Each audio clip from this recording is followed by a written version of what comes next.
So, welcome back to our first video of 2020. Been a while since we've done a video. Land Rover stuff now. I'm not doing any more Land Rover stuff, unfortunately. I still answer questions and bits and pieces, but I don't own the car anymore, so I can't show you anything practical. Done a couple of bits on the Mercedes channel, as you can see. However, there's not much to do on that car because it's proving far more reliable than the Land Rover, and I don't need to go out there with my spanners every couple of weeks and keep it working. So what we're going to do now is we're going to focus on something completely new, which is a new Marklin how-to model railway channel. So our first video today, what we're going to look at is taking one of these old Disassembling metal railway carriages. Now these are in production from about late 60s, 70s, early 80s before they went to plastic. They're quite cheap to buy. You can buy them over here in Germany for somewhere between 5 to 15 euros each, depending on how good a condition they are, whether they've got interiors, whether they've got lighting or whatever. And then we buy something like that, and then we take it and we make it look a little bit more usable, a bit more weathered.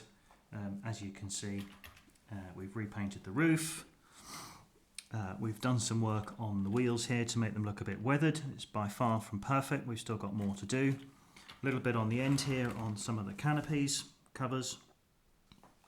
And then inside we've retrofitted LED lighting, which has replaced the original setup, but still using some of the original components, which is clearly from operation today. Now this is being run in digital much better because it's not using any voltage and all that sort of stuff.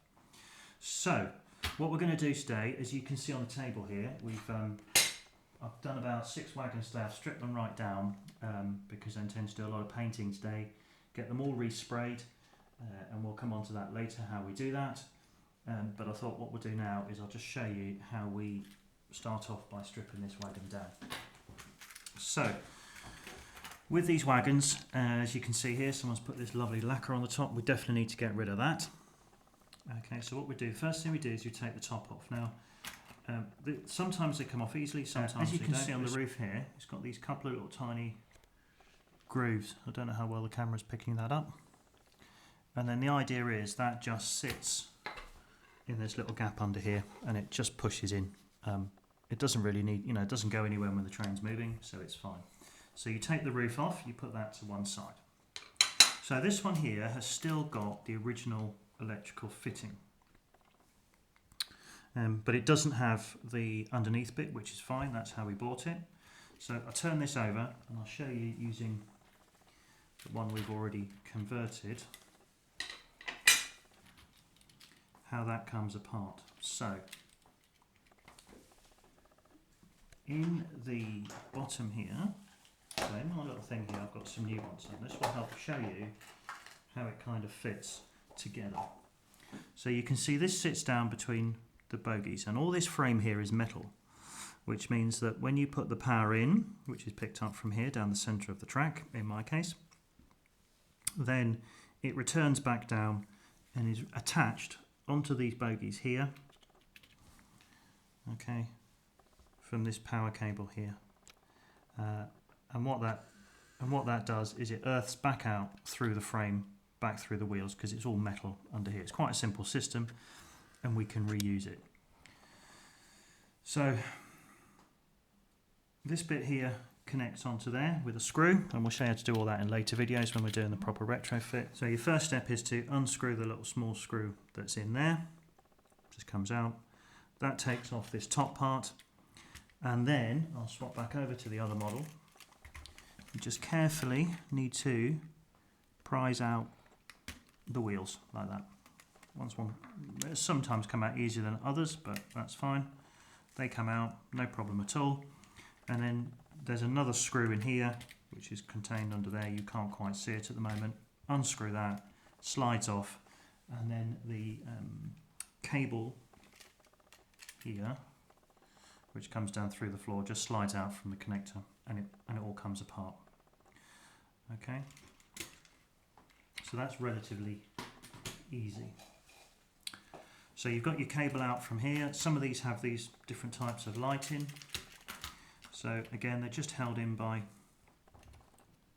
spring clips, as you can see, and we'll carefully take this out. So this one is for tail lights and an interior light. Clearly we've moved on now with the LED strips, as you can see. That would just put one little light in there, and then when you go over the points it all goes wiggy waggy and it's not good. So we'll put that to one side. So as you can see, this one doesn't have an interior in it. It's fine if the how to strip this down is exactly the same if it's got an interior or not. So what you do, you can see here you have got this little metal circlip. Okay, you just need to prise that off. Now, I'd say this screwdriver isn't the best, but my tool I have for this isn't here at the moment. That just slides off, as you can see. Okay, I've just slid that off, normal circlip, and then that lifts off. Okay. And what I'll do now is I'll just show you how you then can strip this down again. So in here, let's try and see where the camera picks up. You've got another circlip here. Okay, I just take that clip off as well. Now, depending how when you buy these, some of these are a little bit rusty.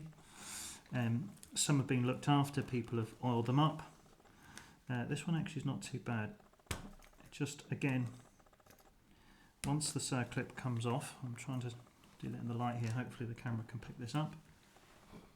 That clip just comes off, okay, like that. As you can see, it's slightly larger than the one that actually holds the bogie on. And then that comes out.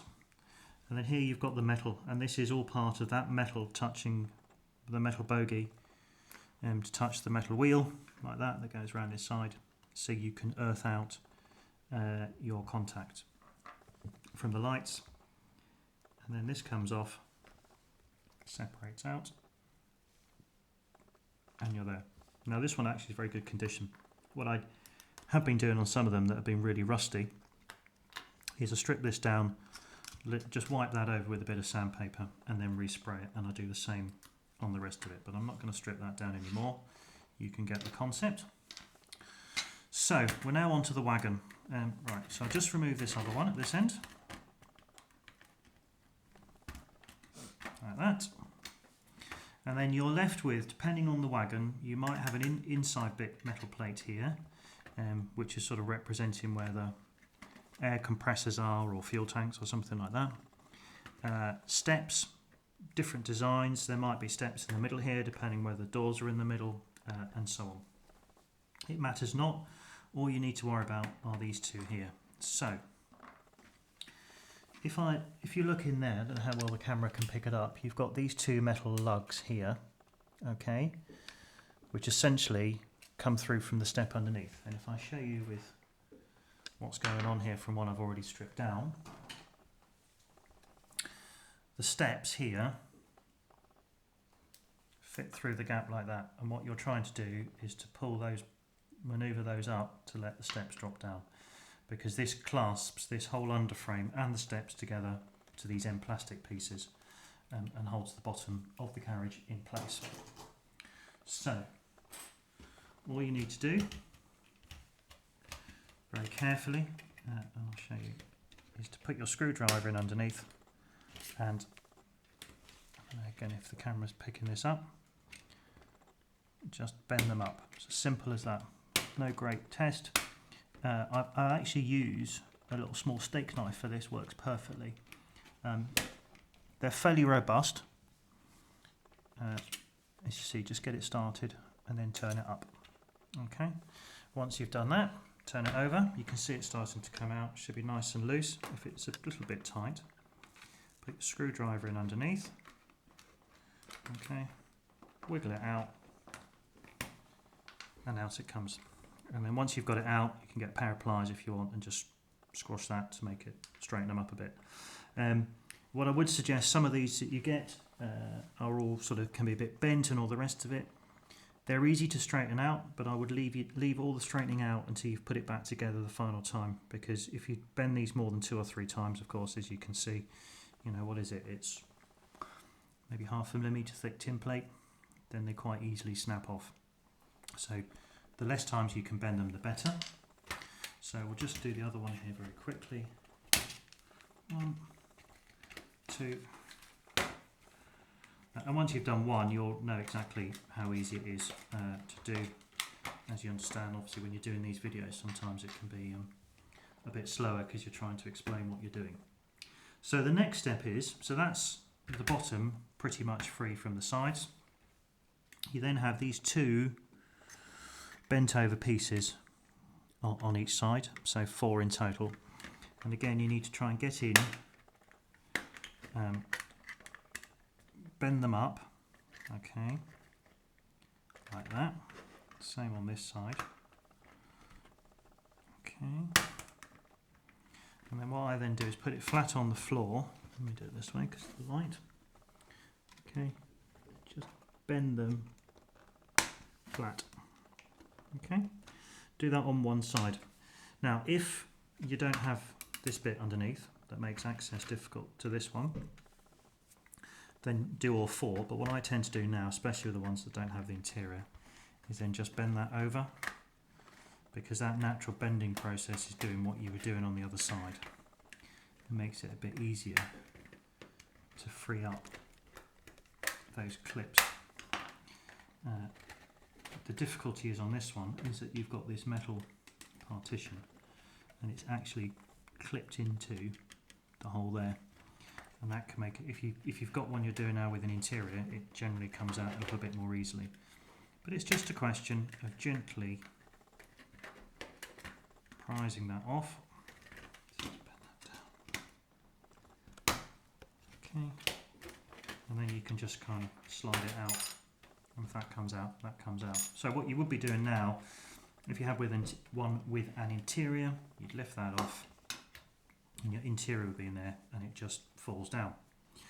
So what I now do is I leave this complete. If you want to strip this off for whatever reason, because you're putting this plate on a vehicle that doesn't have one, then again you just bend that and bend that up and it comes out, simple as that. But I take that now and I will respray that later. That leaves you with the main carriage itself. Okay, you only get this little plastic bit, this metal divider piece. It's designed to hold the side of the windows in, keep the carriage square. If you don't have the interior, if you had an interior, you won't have one of those. Next step I like to do is to take the glass out, or the plastic in this case. Now, sometimes these are 2 parts. This one is a 1 part. Okay, the 2-part ones only sort of come down to underneath here. It depends which era they were made. All you need to do, again, is just very gently just prise those up. No difficulty, literally just free them off about 1 millimetre or so. And then sometimes with the more rigid ones, a little tap, they drop out of place and you pick them up. But these here are these long sort of plastic ones, as you can see. Okay. Sometimes you get these little smaller ones. These just tap out fairly easily once you've done you freed it off. So you put that to one side. Repeat on this side. As you can see, the camera can look through there, can see what I'm doing. Just moving those up. Get yourself in, pull that out. And then finally, and this is to remove these bits here, whereas you can see, for some bizarre reason it's painted blue. Well, these will be sort of likely sort of plastic covered metal doors, so we respray all those black, so they end up looking, as you can see under the light there, a bit like that. And then we weather the outside bits just to show a bit of grease and stuff on them. So to take these out, if you look in the corner here, you can see these 3 metal clips, and they're exactly the same sort of principle as you have with the steps. They need to be bent to vertical on both sides, like that. Okay, we've just bent them up to vertical, and then just carefully push that away. You might need to sort of minutely prise the body apart at the same time, and then they come out and drop down, and you can see that it's the best for the light there. These 3 bits there go through those holes at the back there where my finger is, and then you clamp it over. So we set that to one side and we'll respray that. And we do the same on the other end. I'll just show you in real time how you do that, how quickly that is, because obviously you can see where the bits are now. 2, 3, and sometimes they're really hard to get to. You get the odd one that's difficult, some are really simple. I guess they were obviously put together in the factory by hand, so it depends how keen the person was when they did it. Out they come, and that's it. That's your detailed carriage stripped and ready for further work.